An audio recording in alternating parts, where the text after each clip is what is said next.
मधुबन के बाबा,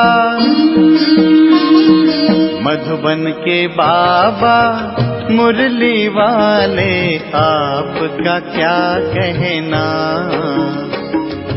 आपका क्या कहना। ओम शांति। आज 30 सितंबर 2023 के साकार मधुर महावाक्य हैं। आज मीठे मीठे बाप दादा बोले, मीठे बच्चे तुम्हारा मगज दिमाग खुशी से सदा भरपूर होना चाहिए, क्योंकि तुम अभी बाप के समान मास्टर नॉलेजफुल बने हो। बाबा ने कहा, मीठे बच्चे तुम्हारा दिमाग खुशी से सदा भरपूर होना चाहिए, क्योंकि तुम अभी बाप के समान मास्टर नॉलेजफुल बने हो। बाबा ने आज प्रश्न पूछा कि तुम बच्चे 21 जन्मों के लिए किस आधार पर मालामाल बनते हो, और उत्तर में बाबा ने समझाया कि संगम पर तुम डायरेक्ट बाप को अपना सब कुछ देते हो, सब बाप के हवाले कर देते हो, और इसके रिटर्न में तुम 21 जन्मों के लिए मालामाल बन जाते हो। बाबा कहते, इस समय तुम्हारे पास जो कूड़ा किचड़ा है वो मुझे दे दो, मरने से पहले अपना सब कुछ ट्रांसफर कर दो, तो भविष्य में उसका रिटर्न मिल जाएगा। मुरली का गीत है ओम नमः शिवाय। ओम शांति। सालिग्रामों प्रति शिव भगवानुवाच। रूहानी बच्चों प्रति रूहानी बाप समझा रहे हैं। अभी तुम बच्चे जानते हो कि यहाँ हमको आत्मा समझ बैठना है, ना कि शरीर, और सारी दुनिया में एक भी ऐसा मनुष्य नहीं है जो यह समझते हो कि आत्मा क्या है। आत्मा को ही नहीं जानते तो फिर परमात्मा को भी कैसे समझेंगे। बाप द्वारा ही आत्मा की समझानी मिलती है। आत्मा और परमात्मा को ही नहीं जानते, इसलिए मनुष्य दुखी हैं। अभी तुम बच्चों को ये मालूम हुआ है कि इस ड्रामा की अथवा कल्प वृक्ष की आयु 5000 वर्ष है। यह तो समझते हो कि उन्हों का बीज अगर चैतन्य होता तो बतलाता ना कि मुझ बीज से झाड़ ऐसे पैदा हुआ। अब वह तो है जड़, और यह चैतन्य एक ही मनुष्य सृष्टि का वैरायटी झाड़ है। तुम बच्चों को अभी सारी नॉलेज है। तुम्हारे में भी नंबरवार पुरुषार्थ अनुसार शुरू से लेकर अंत तक सारे झाड़ का ज्ञान मिला हुआ है। जैसे बीज में सारे झाड़ का ज्ञान होता है, यह बाप है चैतन्य बीज रूप। गाते भी हैं, परमपिता परमात्मा सत्य चित्त आनंद स्वरूप है। निराकार की महिमा गाई जाती है, उनकी महिमा सबसे बिल्कुल ही न्यारी है। मनुष्य तो कुछ भी नहीं जानते हैं। भल देवताओं को ये वर्षा यहाँ से ही मिलता है, परंतु उनको भी वहाँ यह ज्ञान नहीं रहता। वंडरफुल बात है ना। और यहाँ अभी तुमको सारा ज्ञान मिलता है। बुद्धि में नॉलेज है कि ये सृष्टि चक्र कैसे फिरता है। बाप आकर के नई राजधानी स्थापन करते हैं। तुम इस ड्रामा के एक्टर्स हो। सिर्फ तुमको ही ड्रामा के आदि मध्य अंत, रचता और रचना का ज्ञान है, और किसी को है नहीं। ना शूद्र वर्ण को यह ज्ञान है, ना देवता वर्ण को यह ज्ञान है। कोई सुनेंगे तो वंडर खाएंगे। मनुष्य कहते हैं ये त्योहार आदि जो मनाते हैं वह परंपरा से चले आए हैं, परंतु बाप समझाते हैं कि सत्युग में तो कोई होता ही नहीं, त्योहारों को कोई जानते ही नहीं। अभी तो कहते हैं ना कि ये दशहरा दिवाली आदि त्योहार आने हैं, वहां तो ये कुछ भी याद नहीं रहता। एकदम निष्फुरने माना निश्चिंत हो राज्य करते रहेंगे। और अभी यहाँ तुम्हारी बुद्धि का ताला खुला हुआ है। तुम एक्टर्स हो। इस ड्रामा के क्रिएटर, डायरेक्टर, मुख्य एक्टर्स, ड्यूरेशन आदि को जानते हो। ये नॉलेज जिसकी बुद्धि में रहेगी उनको अपार खुशी रहेगी। गॉडफादर को ही नॉलेजफुल ज्ञान सागर कहा जाता है। कौन सी नॉलेज है? सिवाय तुम्हारे ये कोई भी समझ ना सके। गॉड को ही नॉलेजफुल वर्ल्ड ऑलमाइटी अथॉरिटी कहा जाता है। तो नॉलेज किसकी है? सभी वेदों, शास्त्रों, ग्रंथों, सृष्टि के आधे मध्य अंत की। कौन सी नॉलेज बाबा समझा रहा है? सभी वेदों, शास्त्रों, ग्रंथों, सृष्टि के आदि मध्य अंत की नॉलेज है। शास्त्रों में ये ज्ञान नहीं है, वह है ही भक्ति मार्ग के शास्त्र। सिर्फ पूजा करते रहो, बाकी रचयिता और रचना की नॉलेज कुछ भी नहीं है। तब तो ऋषि मुनि आदि भी कहते थे कि हम रचता और रचना को नहीं जानते। समझाने वाला एक ही बाप है, तो फिर जानेंगे कहाँ से? अभी तुम बाप द्वारा सुनते हो, फिर ये नॉलेज प्राय लोप हो जाती है। यह नॉलेज सिवाय तुम बच्चों के और कोई नहीं जानते। तुमको कितनी बड़ी नॉलेज मिलती है, तो तुम बच्चों को कितनी खुशी होनी चाहिए। वह लोग डॉक्टरी आदि पढ़ने के लिए, सीखने के लिए विलायत में जाते हैं, और तुमको तो यहाँ ऐसा बनाते हैं जो वहाँ ये डॉक्टर आदि होते ही नहीं। बेहद का बाप जो नॉलेजफुल है, उन द्वारा हम सब कुछ जान जाते हैं। उनकी हम संतान हैं, तो ज्ञान से मगज माना दिमाग कितना भरपूर रहना चाहिए, कितनी खुशी होनी चाहिए। ऐसी कोई चीज नहीं जिसको हम ना जानते हों। वह लोग जो कुछ पढ़ते हैं वह तो कुछ नहीं है। भक्ति मार्ग के शास्त्र आदि कितने पढ़ते हैं, परंतु ये तो कोई नहीं जानते कि सृष्टि चक्र कैसे फिरता है। तुम बच्चे अभी मास्टर नॉलेजफुल बनते हो, नटशल में तो सब जान चुके हो। बाकी सिर्फ आत्मा जो तमो प्रधान है, उनको सतो प्रधान बनाना है। कोई हैं जो तमो प्रधान से तमो बने होंगे, कोई तमो से रजो बने होंगे, और कोई रजो से सतो बने होंगे। सतो प्रधान नहीं कहेंगे। सतो प्रधान जब बन जाएंगे तो नंबरवार पुरुषार्थ अनुसार कर्मातीत अवस्था आ जाएगी।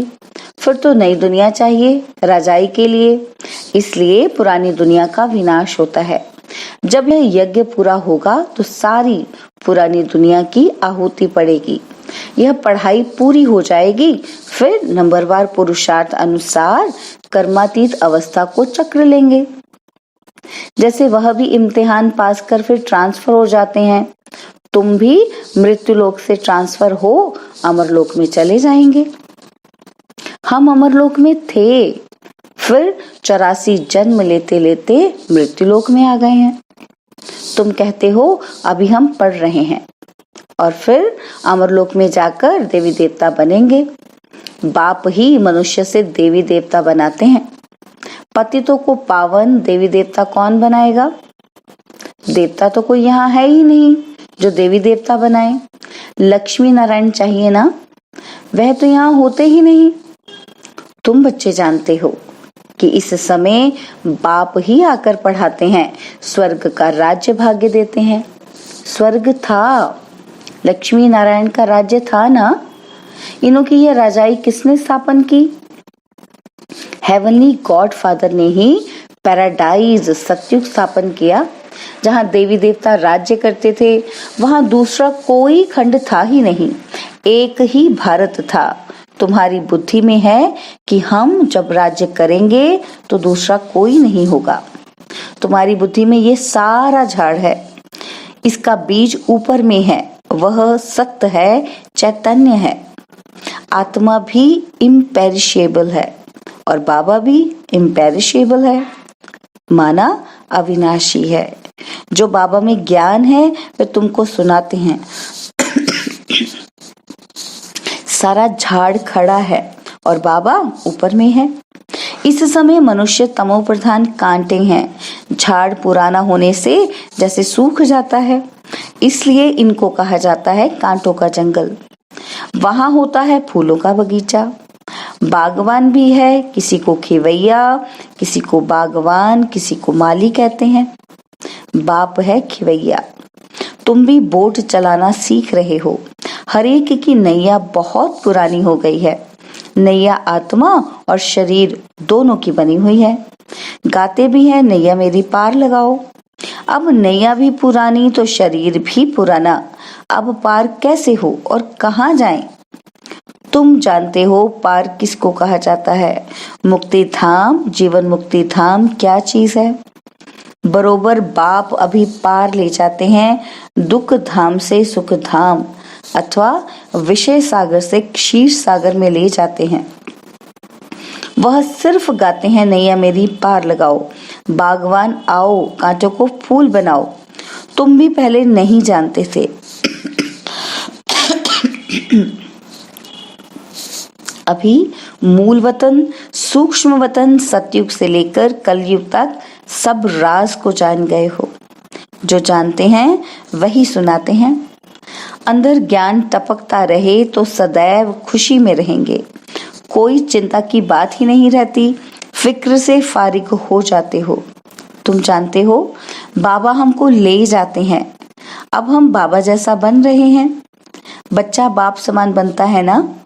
बाबा नॉलेजफुल है, तुमको भी नॉलेजफुल बनाया है। आत्माओं का कनेक्शन है ही परमात्मा बाप से। आत्मा कहती है जो बाबा में नॉलेज है वह हम आत्माओं को दे रहे हैं। तुम हो रूहानी बाप के रूहानी बच्चे।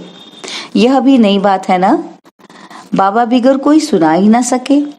वह निराकार बाप भी साकार के आधार से सुनाते हैं, नहीं तो तुम सुन ही ना सको। बच्चों को बाप आप समान बनाते हैं। दुख हरता सुख करता वह बाप है। उनकी जो महिमा है वह तुम्हारी भी है। कोई फर्क नहीं। बाकी क्या फर्क रहता है कि हम जन्म मरण में नहीं आते हैं और तुम जन्म मरण में आते हो। बाबा कहता मैं तो आता ही नहीं जन्म मरण में। मुझे ज्ञान का सागर कहते हैं तो मैं तुम बच्चों को ज्ञान देता हूँ। मैं सुख का सागर, पवित्रता का सागर, शांति का सागर हूँ, तो तुमको भी यह वर्षा देता हूँ। तुम जानते हो ये सारा चक्र फिर 5000 वर्ष बाद फिरेगा। यह नॉलेज है सोर्स ऑफ इनकम। जितना पढ़ते हैं उतना नॉलेज से इनकम होती है। यह नॉलेज भी है तो धंधा भी है।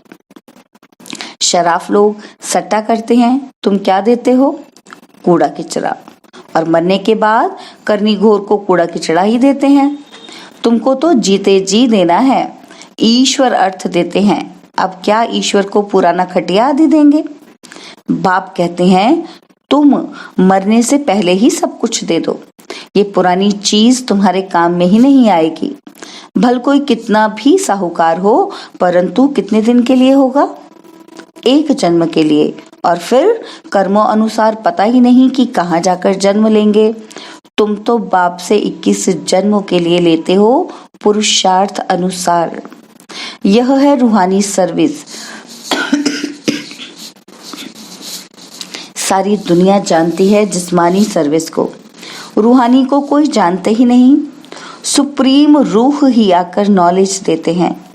उस सुप्रीम का जन्म भी मनाते हैं। उनको ही सुख का सागर, शांति का सागर, दुख हरता सुख करता कहते हैं। शिव नाम है ना। जयंती भी मनाते हैं, परंतु बुद्धि में कुछ नहीं है।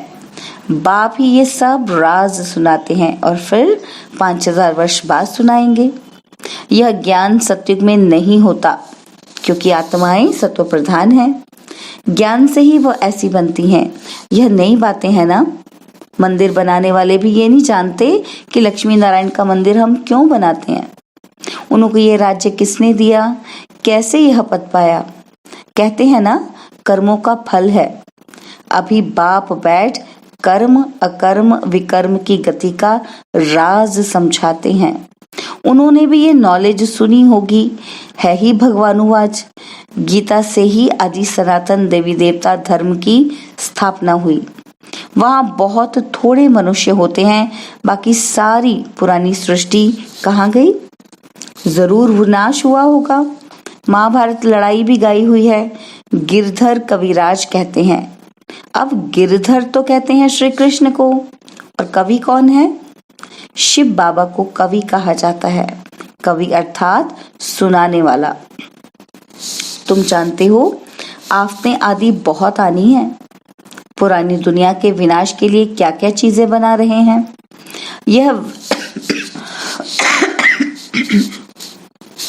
यह वही महाभारत लड़ाई है, जबकि भगवान ने आकर रुद्र ज्ञान यज्ञ रचा है। बाकी यज्ञ किसके लिए रचते हैं? यज्ञ रचा ही जाता है सुख शांति के लिए। बाप सभी का दुख हरता सुख करता है, तो इस ज्ञान यज्ञ में सारी पुरानी सृष्टि स्वाहा हो जाएगी।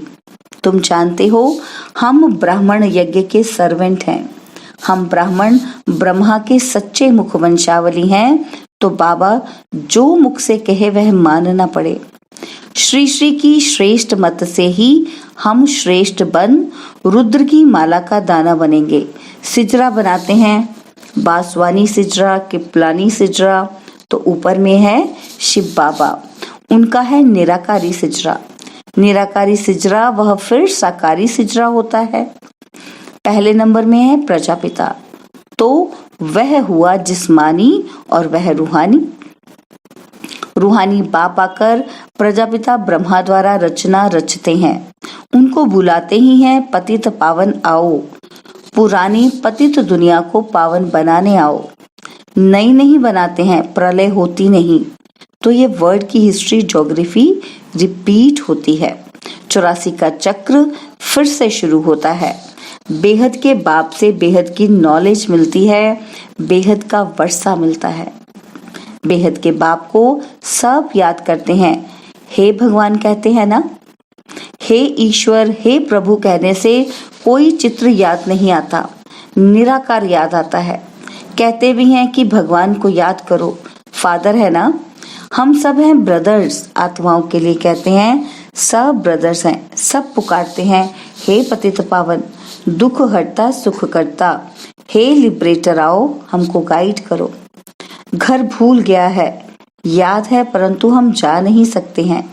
योग लगाने से जैसे घृत पड़ता जाता है, आत्मा अविनाशी है ना, तो आत्मा की ज्योति सारी उझाई नहीं जाती है। तो अब योग बल का घृत डालना है सदैव के लिए, फिर दीपमाला सोझरा हो जाएगा। दीपमाला अर्थात घर घर में सोझरा। तो दीपमाला कहाँ होगी? युग में, यहाँ नहीं। यह सब राज तुम समझते हो, तुम्हारे पास ब्लाइंड फेथ नहीं है। अच्छा, मीठे मीठे सिकिलदे बच्चों प्रति माता पिता बाप दादा का याद प्यार और गुड मॉर्निंग। रूहानी बाप की रूहानी बच्चों को नमस्ते। हम रूहानी बच्चों की रूहानी बाप दादाजी को दिलवा जान सिकवा प्रेम से नमस्ते। ओम शांति। प्यारे बाबा, मीठे बाबा, मेरे बाबा, शुक्रिया बाबा, शुक्रिया बाबा, शुक्रिया। धारणा के लिए मुख्य सार है, पहला पॉइंट है चिंताओं से फ्री होने के लिए बाप समान नॉलेजफुल बनना है। बुद्धि में सदा ज्ञान का सिमरण करते रहना है। और सेकंड पॉइंट है रूहानी सर्विस कर अपनी प्रारब्ध बनानी है, पुराना सब कुछ ट्रांसफर कर देना है। बाबा ने आज वरदान दिया, सर्व प्रति शुभ कल्याण की भावना रख, परिवर्तन करने वाले बेहद सेवाधारी भव। सर्व प्रति शुभ कल्याण की भावना रख, परिवर्तन करने वाले बेहद सेवाधारी भव। मेजॉरिटी बच्चे बाप दादा के आगे अपनी ये आश रखते हैं कि हमारा फलाना संबंधी बदल जाए, घर वाले साथी बन जाएं। लेकिन सिर्फ उन आत्माओं को अपना समझ ये आश रखते हो तो हद की दीवार के कारण आपकी शुभ कल्याण की भावना उन आत्माओं तक पहुंचती नहीं। बेहद के सेवाधारी सर्व प्रति आत्मिक भाव व बेहद की आत्मिक दृष्टि, भाई भाई के संबंध की वृत्ति से शुभ भावना रखते हैं तो उसका फल अवश्य प्राप्त होता है। यही मनसा सेवा की यथार्थ विधि है। स्लोगन है, ज्ञान रूपी बाणों को बुद्धि रूपी तरकश में भरकर माया को ललकारने वाले ही महावीर योद्धे हैं। ज्ञान रूपी बाणों को बुद्धि रूपी तस्कर में भर माया को ललकारने वाले ही महावीर योद्धे हैं। ओम शांति। और अब यह एक बहुत अच्छी वीडियो भी जरूर देखें।